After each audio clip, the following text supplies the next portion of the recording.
You're not stuck financially. You're just repeating what feels safe. Most people don't feel financially stuck, at least not at first. Life feels normal, stable even. You pay your bills, you avoid big risks, you make careful decisions. From the outside, nothing looks wrong. But something subtle is happening underneath. You hesitate before spending on growth, but don't hesitate when it comes to comfort. You delay decisions that could move your life forward, but quickly choose what keeps things the same. And slowly, without noticing, your life starts repeating itself. Not because you lack intelligence, not because you don't want more, but because the choices that feel safe are quietly keeping you where you are. And the hardest part? It doesn't feel like a problem. It feels like responsibility. It doesn't happen in big decisions. It happens in small, almost invisible ones.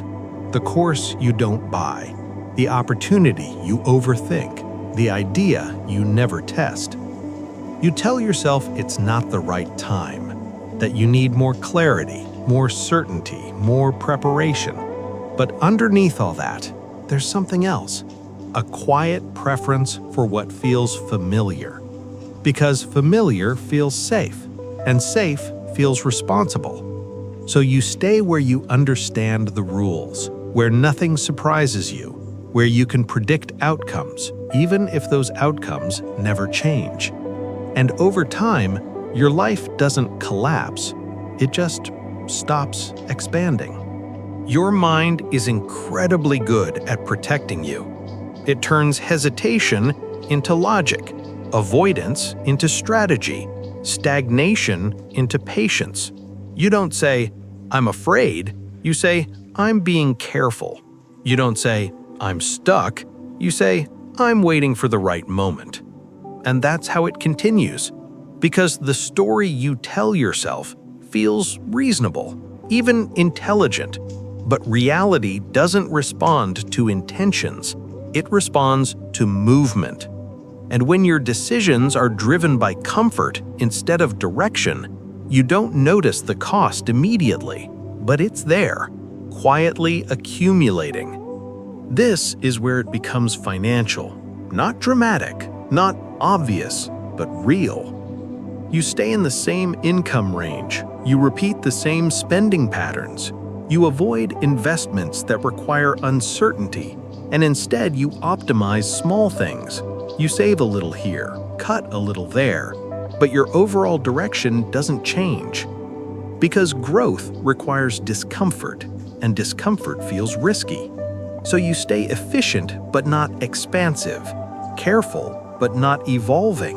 And over time, the gap between where you are and where you could be gets wider. Not because you failed, but because you never really moved. There's a certain comfort in staying stuck, a quiet one. You don't have to explain yourself. You don't have to face uncertainty. You don't risk being wrong. Everything stays predictable, manageable, controlled. And that control feels good. It gives you the illusion that you're doing things right, that you're being responsible. But comfort has a cost, and the more you choose it, the more your life starts shrinking around it. Your options narrow, your confidence weakens, your tolerance for risk disappears, until eventually even small changes start to feel overwhelming.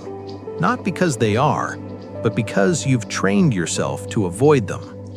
At some point, something shifts.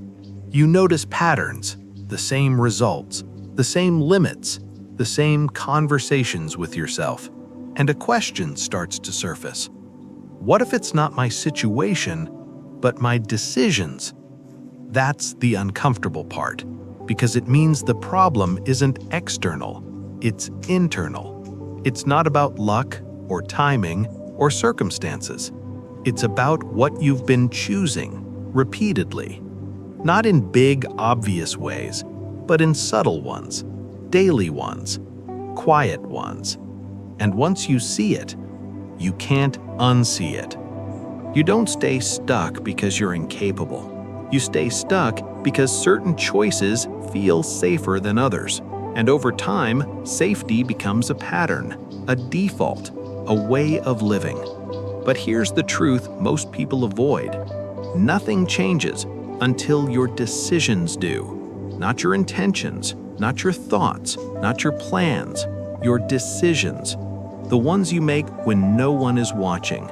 The ones that feel slightly uncomfortable. The ones that don't guarantee an outcome. Because growth doesn't come from what feels safe.